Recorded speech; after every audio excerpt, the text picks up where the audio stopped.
बिहार में एक भाषण के दौरान कहा था कि धरती कम पड़ जाएगी अब आतंकियों को भागने के लिए, आखिरी छोर तक पीछा करेंगे।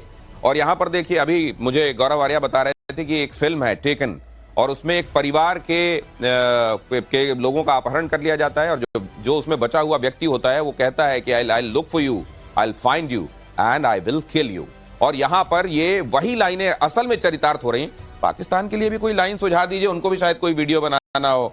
जब कैंप ही टूट गया तो जी के क्या करेंगे। सहगल साहब का ये गाना थोड़ा मॉडिफाई करके चला सकते हैं। बिल्कुल चलाइए, बिल्कुल चलाइए। ये बिल्कुल पाकिस्तान के रोने चीखने की आवाज पॉइंट किया है। हाँ मैम, आप क्या कह रही हैं?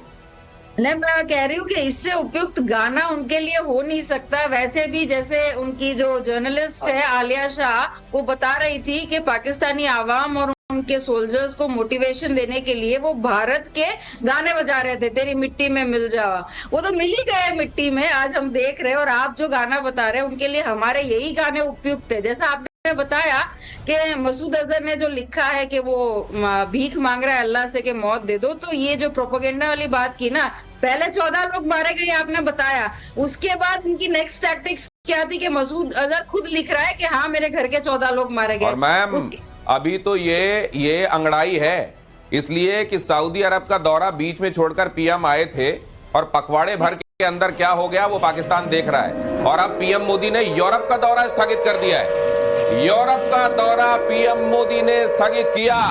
इसके मायने बहुत ज्यादा हैं। इसका मतलब प्रधानमंत्री देश में ही रहेंगे। इसका मतलब दूसरा ये कि अभी केवल पहला ही पन्ना पलटा गया, अभी पूरी किताब पढ़ डाली जाएगी, और आखिर में जो कवर है वो भी निकाल कर फेंक दिया जाएगा। ठीक कह रहा हूं मैं गौरव आर्या? आप देखिए, आर्मी की छुट्टियां कैंसिल करी, आपने कवर करा था थोड़ा समय पहले जी कि फौज की छुट्टियां कैंसिल कर दी। ये फौज की छुट्टी तब कैंसिल नहीं करी थी जब ऑपरेशन सिंदूर लॉन्च करा था, बिल्कुल नहीं। उसके बाद, यानी कि भारत ये कह रहा है कि मामला ऑपरेशन सिंदूर से शुरू हुआ है, खत्म नहीं हुआ। तो किसी को भी ये गलतफहमी है कि भारत ने अपना काम कर दिया, अब छोड़ दो, ना ना ना, अब ये लंबा चलेगा। नहीं, मैं एक चीज और सोच रहा था कि आज जो ये मॉक ड्रिल होनी थी, ये होगी कि नहीं होगी अब पादी साहब? क्योंकि मॉक ड्रिल करके इधर दिखा के उधर से मार दिया। हाँ। तो अब ये होना है कि नहीं होना है ये दूसरा वाला? वो तो अटेंशन डाइवर्ट करने के लिए भी जो भी था मॉक ड्रिल तो होगी। मिश्रा सर कुछ कह रहे हैं इस पे? How to face air raid हमको तब भी करना चाहिए। एक तो है एयर रेड से बचने का, बिल्कुल हमको तैयार रहना चाहिए। कभी भी दुश्मन को नहीं सोचना चाहिए कि उसमें कोई कमी है। हमको अपना तैयारी बिल्कुल रखना चाहिए। और इसके लिए आप देखिए, अभी होम मिनिस्टर ने बता दिया पूरे पैरामिलिट्री फोर्स का सबका छुट्टियां रद्द, क्योंकि पूरे के पूरे बॉर्डर में जा रहे हैं। बॉर्डर बिल्कुल तैनात हुआ है, अच्छी तरह तैनात हुआ। लेकिन मेरे समझ में नहीं आता सर, जैसे गौरव आर्या भी बोल रहे थे, हम चाहते हैं कि वो रिस्पॉन्स करे, वो एयर फोर्स चीफ आए, खुद ही प्लेन लेकर के इंडिया के अंदर आए। हम चाहते हैं, हम इन्वाइट करते हैं, भाई आ जाओ। वो तो जनाजा निकलेगा, आपका भी जनाजा हम जल्दी निकाल लेंगे। हाँ सही बात है। अगर आप ये दुआ मांगी रहे हो तो हम पे छोड़ दो ये काम। अगर ये देना चाहती हूँ जी, इसमें जैसे अभी मेजर गौरव आर्या सर ने भी बताया कि ऐसा ना समझे ऑपरेशन सिंदूर केवल आरंभ है। तो जनरल नरवणे सर ने भी ट्वीट किया है, पिक्चर अभी बाकी है। तो ये बहुत क्लियर स्पष्ट संदेश है। अगर कोई समझ सके तो समझ ले। भारत ने तो समझ लिया है, पाकिस्तान जितनी जल्दी समझे उसके लिए अच्छा होगा कि आरंभ अगर ऐसा है तो अंत देखने के लिए वैसे भी कोई आरंभ है प्रचंड वाला। मुझे अब क्योंकि वो एक दौर चली गया है जिसमें कुछ लाइनें याद आ रही हैं, तो इसमें तो आरंभ है प्रचंड याद आ रहा है। लेकिन आज आपने ये भी बताया कि कैसे चाणक्य नीति का एक एक जगह पर आप पालन होते हुए देख रहे हैं। आपने ये भी कहा था कि मुझे लगता है कि मोदी जी ने और अमित शाह ने चाणक्य को बहुत अच्छे से पढ़ा है। बहुत अच्छे से सिर्फ पढ़ा नहीं है, बहुत अच्छे से इंप्लीमेंट भी करा है। इसमें जो कहते हैं कि साम दाम दंड, ये सब चीजें इस ऑपरेशन सिंदूर के पहले आप देखेंगे किस तरीके से हुआ। जैसे साम, ये डिप्लोमेटिक है। साम किसने करा? साम करा है डॉक्टर एस जयशंकर ने, राइट। साम दाम फाइनेंशियल, जो इनको मार लगाई है, इनके साथ इंपोर्ट एक्सपोर्ट बंद, शिप्स नहीं आ सकते, ओवर फ्लाइट इनकी बंद, IMF से बोलना कि इनको लोन मत दो, ये दाम में आ गया। नदी भी बंद। फिर आप दंड आप देख रहे हैं, ऑपरेशन सिंदूर ये दंड है। और भेद करा डोवाल साहब ने। क्या भेद करा कि सब सिविल डिफेंस वाले ये बताएंगे, सायरन बजेगा, ये नोटैम का, ये सब दुनिया भर की चीजें इकट्ठा करी। साम दाम दंड भेद। आप तो इनको बड़े अच्छे से जानते हैं, आप तो ये LOC में आपने इन्हीं पैरों से पेट्रोलिंग की है। जी। मैं ये इस कौम को जिनको जो आसमान में एक चिड़िया दिखाते हुए अचानक इनके साथ कुछ हो जाता है, ये लोग कैसे धोखा खा गए भेद वाले मामले में? ये भेद वाले में इसलिए खा गए क्योंकि इनमें एक तो ओवर कॉन्फिडेंस पाकिस्तानियों में कूट कूट के भरा है। जब इनको ये बोला था 1965 में कि तुम्हारे सामने हिंदू जो फौजी हैं तुम एक हो, वो 10 हैं, ये है 10 हिंदू सोल्जर जो हैं तुम्हारी एक की बराबरी करेगा। तब ये 1965 में जब मेरा एक बड़ी रील बड़ी वायरल हो गई कि ये घुस गए इंडिया के अंदर, तो इनको ये बताया गया कि छोटे छोटे काले काले होते हैं हिंदू, इतने इतने होते हैं 5-5 फुट के, तुम एक थप्पड़ मारोगे 5 गिरेंगे। तब इनको जाट मिले थे, तब जाटों ने इनका ऊपर से 6 इंच कम करा था। सर एक और खबर सुन लीजिए सर जी। शहबाज शरीफ पता नहीं किस मुंह से लेकिन अपनी आवाम को आज फेस करने आ रहे हैं और अपनी आवाम को एड्रेस देंगे। दिखाइए जरा, पाकिस्तान की आवाम को संबोधित करेंगे शरीफ। फुल स्क्रीन ब्रेकिंग दिखाइए। कुछ ही देर पहले तीनों सेनाओं के प्रमुखों से मिले थे और उसके बाद अब अपने देश की आवाम को संबोधित करने वाले हैं शहबाज शरीफ।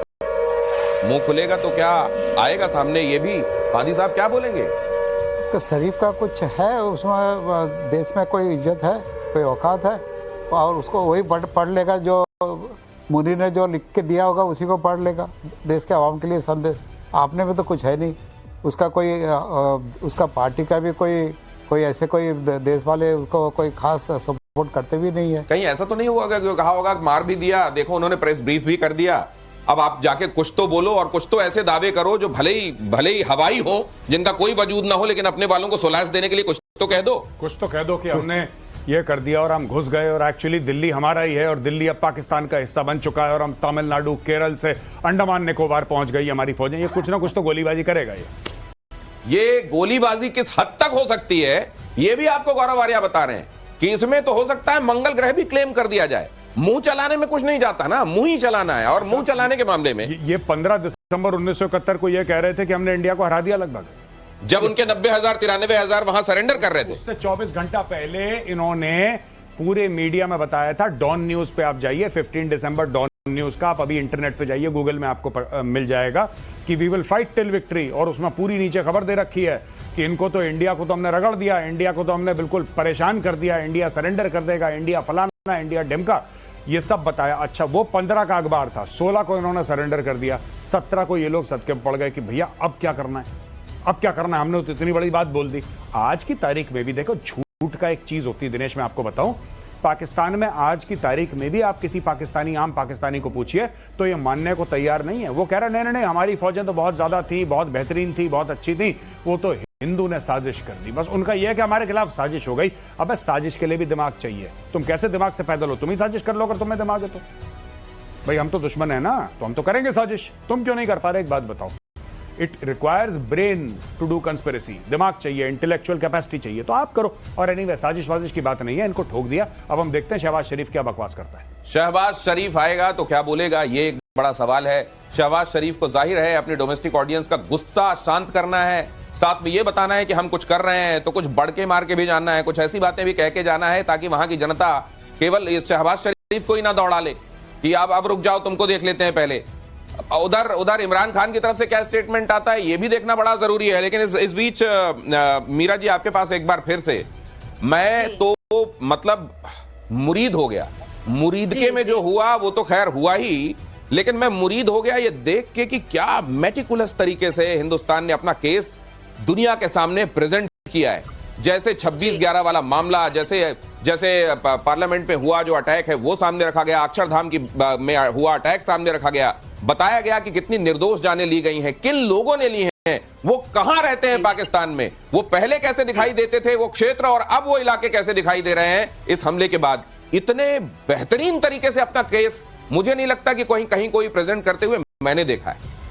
हमने इस बार भारत सरकार और जो हमारा मिलिट्री नेतृत्व है उसने इतनी सटीक तरीके से ये पूरी कार्रवाई की है।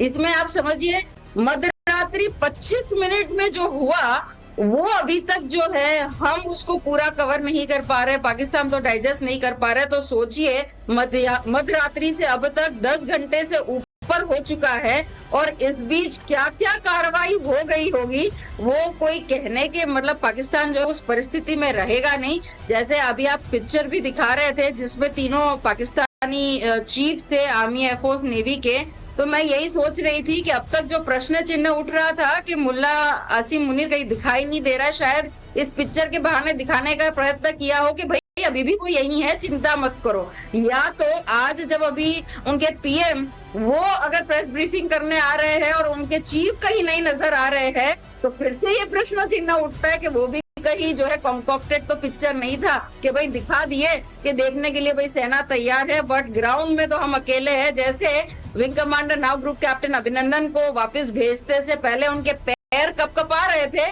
अभी वो पूरे के पूरे कपकपा रहे होंगे। क्या करे क्या बोले, उनकी समझ में नहीं आ रहा होगा, ये परिस्थिति है। तो हमारे साथ जैसे वहां हमने देखा 2 लेडी ऑफिसर्स वहां पर एड्रेस कर रही थी, देश को बता रही थी, अब हमारे पैनल में भी 2 लेडी